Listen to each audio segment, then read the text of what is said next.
بسم الله الرحمن الرحيم. الحمد لله الذي أنزل على عبده الكتاب ولم يجعل له عوجا قيما لينذر بأسا شديدا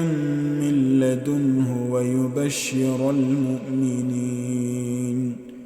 ويبشر المؤمنين الذين يعملون الصالحات أن لهم أجرا حسنا ماكثين فيه أبدا وينذر الذين قالوا اتخذ الله ولدا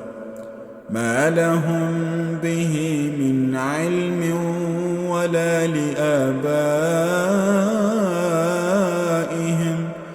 كبرت كلمة تخرج من أفواههم إن يقولون إلا كذبا فلعلك باخع نفسك على آثارهم إن لم يؤمنوا بهذا الحديث أسفا إنا جعلنا ما على الأرض زينة لها لنبلوهم أيهم أحسن عملا وإنا لجاعلون ما عليها صعيدا جرزا أم حسبت أن أصحاب الكهف والرقيم كانوا من آياتنا عجبا